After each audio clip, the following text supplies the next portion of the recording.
Hello everybody, welcome to Excellent Anime Reviews, and we are reviewing the latest episode of Beastars. So without further ado, let's get down to it. And we start off the episode immediately with Loui still holding a gun to his father's head, telling him to sign the school withdrawal form, and he needs it, so he can, go ahead and focus on becoming the leader of Shishigumi full time. But, his father is the only thing that's standing in his way. He says things to his dad like, that he wasted his money when he bought Loui, and he says other, sort of disparaging things, but we also, in the moment, hear Loui's inner thoughts, and he says things like that he always looked up to his father, and that he really doesn't want to be a burden to anyone. So, Loui's adopted father does end up signing the paper, but instead of it being a full-fledged withdrawal, it's been replaced with a temporary break. So, Loui's father thinks that, he's gonna go back to school once this little phase is over. As we, transition to see Loui looking over that paper, the withdrawal form, and he is at a bar where the woman, the deer that he saved from the strip club, is meeting up with him because she really just wants to buy him a drink, to, thank him for, saving her fucking life.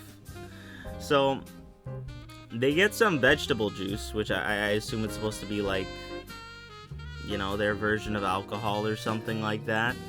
And, as they begin to drink it, Loui is noticeably seen, he's drinking more and more of it and faster before saying to himself that it's really good.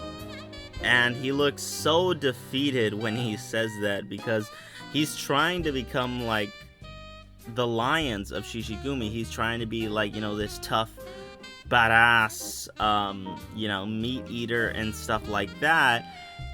But, his biology, his, natural instincts are telling him, no, this isn't how it's supposed to be. And I think that he feels whatever comes natural to him, like eating grass, eating other like herbivore related things, makes him weak. And, we could see parallels that in the first season that Loui does not want to come across as weak. We also see that Ibuki is waiting for him outside along with the rest of the lions, and after some soul searching about what it is that he really wants to do, Loui's decided that he is going to stay with Shishigumi. But enough of Loui. We now return to Detective Legoshi. Yes, Detective Legoshi, that's what I called him. So, he's back and he's inspecting the crime scene of, the guy who tried to murder him. But before all of that, he's trying to figure this out. He then, he's like, hey, Juno, let's meet up. And of course, Juno is giving off the crazy psycho ex-girlfriend vibes, even though they were never really a thing. And, she goes off and she thinks that they're on a date. But Legoshi, in reality, he's just trying to, find clues onto who killed Tem. He's trying to collect data. Especially, he tries to ask for her teeth. Like, what do her teeth look like? What's her mouth look like? It's pretty funny because other people that are near it don't know that, and they think that they're, like, weird making out as a couple. But after Legoshi, sees her teeth, and he sees that, they are, they're structurally different. Males' teeth and females' teeth are different when it comes to, structure and stuff like that. And I will say this, Juno, she's probably the biggest female simp in anime right now. Because at first she's like, what the fuck, you want to see my mouth and my teeth? And then all of a sudden she gives like this cute little, well, I guess you could, you know. But after Legoshi gets his data, he's all like, okay, well, I gotta go, bye. And she's all like, God damn it, he used me again.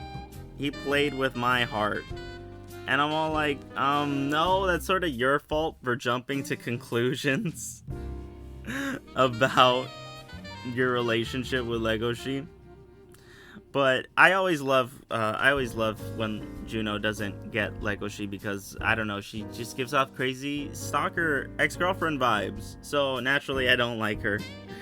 But after that hilarious scene, we go back to see Legoshi. He's training with Gohan, and he's been training these past few episodes, and we've seen him, he's all like struggling to not eat the meat, and he's like, like very angry and very trying to control everything.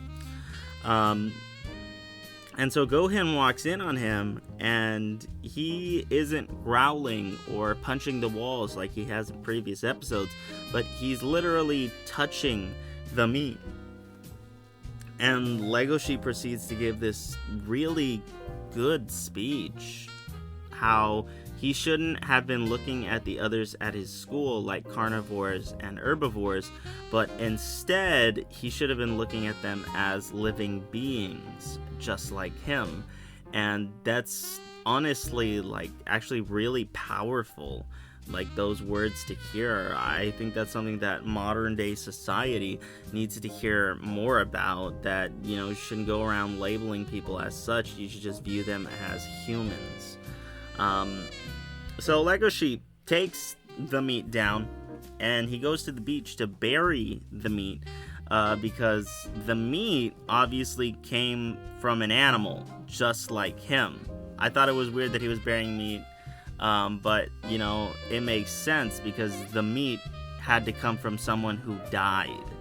And, those people, they lived they had lives before their body was sold off. And he said, after doing some research about the people looking at hospital records, he said that one guy was popular at a bar that he went to on the weekends. Another worked at a store and sent money to, her daughter. And it makes sense. It's not like something that's dumb and doesn't make sense. This makes sense in the world that Itagaki has, made. And not too long after this, Gohan decides to sucker punch Legoshi, but Legoshi catches it, and Gohan's all like, you know what? You passed the first test. You passed the first test. And okay, cool. He passed the first test. But obviously, this is starting to take a toll on Legoshi, because we learned that in the previous episode that Legoshi trains all night with Gohan. Trains all night, and then in the morning he, goes off to school. And so he has little to no rest whatsoever. So he's studying, and he's all like, I gotta keep my grades up. And then all of a sudden he starts to drift off. So falls asleep when he recognizes a familiar smell. And he hears a voice saying that a boy has invited them to hang out. And holy shit, it was Haru. And she is fucking pissed, bro. She is pissed, bro. She goes off on him, saying how he rarely texts her, and when he does, it's usually one-word answers. Every time they bump into each other, he's looking all sorts of directions and not looking at her. And that he's not around at night anymore, so they can't really hang out with each other. And this was something that sort of, it did bother me a little bit, but I did not like how they prematurely ended the relationship, but in this case, it sort of makes sense. Because she also says that she didn't really like how all of a sudden he questioned her about, her relationship with Loui. And then he basically, in her own words, he made up his own answer, before he even gave her a chance to speak. And then he ran away. He ran off. And to be fair, that is like a real dick move. And I tell myself, I'm like, God damn, it's not that, hard to, just talk about it and stuff like that. But then you have to remember that these are high schoolers. So of course, they would be acting the way that they are. And, Haru then tells Legoshi that he's been lonely. That all she cared about in this whole entire time was just hanging out with Legoshi and having a good time. So, she's obviously still fucking pissed. And all of a sudden, Legoshi's all like, you know what? I think I know how I can fix this. I think I know how we can save our relationship. And so he decides he's gonna fucking propose. He's all like, Haru, will you marry me? Like, what the fuck? That was like an RKO out of nowhere. And she reacts, she's a combination of freaked out and pissed. Like, she's like, don't we need a date first or something? Like, saying things that obviously he rushes things, and yeah, he does have a tendency to do that. And then she also says that he's too selfish to marry anyway, and walks off. And it's like, whoa, what the fuck just happened in these last couple of seconds? And then some guy, as she's leaving, this guy's all like, he's basically like, hey, Haru, wanna fuck? And she's all like, you know what? I'm done messing around with guys. I got someone that I have my heart set on. But then she starts walking, and 2 seconds later, she says that Legoshi is too weird. So it really is up in the air what happens to them next and the relationship, because it's, a little fucking weird, bro. Yeah, it's just really weird, bro. Bill and the others, they decide to have, a contest next to see who's the stronger of the carnivores in a little tournament of basically tug of war, since the carnivore's true strength is in their jaw. And at first, Legoshi doesn't want to get involved, but then he realizes if he could possibly win the tournament, he could potentially face out and find out if the killer is in the drama club. But of course he loses in 2 seconds. And so Legoshi's like, what the fuck? This shouldn't happen. And we see a flashback to when Legoshi was younger, and he tests his jaw strength. And we find out that it's actually very high. But now all of a sudden he can't win this game of tug of war, and he can barely bite into an apple. And it's clear that Gohan's training is, having an effect on him, and not in the most positive way. And that's pretty much how the episode ends, as we hear that glorious ending theme that I listen to every single day. But I thought this was a good episode as opposed to, the previous episodes. It sort of leaves on a little bit of a cliffhanger, like you don't know, like, what is affecting Legoshi.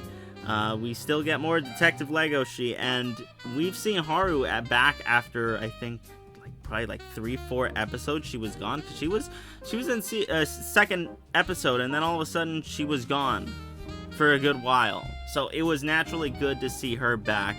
It's good to see her back. She's, I fucking love, I love Haru, I'm not gonna lie. I think that a huge thing that what made season 1 really good was the relationship between Legoshi and Haru, and I didn't like how in season 2, within the second episode, with no build-up, they sort of break it off. But I guess it sort of makes sense in the context that, they are high schoolers, your brain rushes, and you don't make the smartest decisions in the world, and you're still learning about certain things. But yeah, that has been this episode review. I did not expect it to be this long.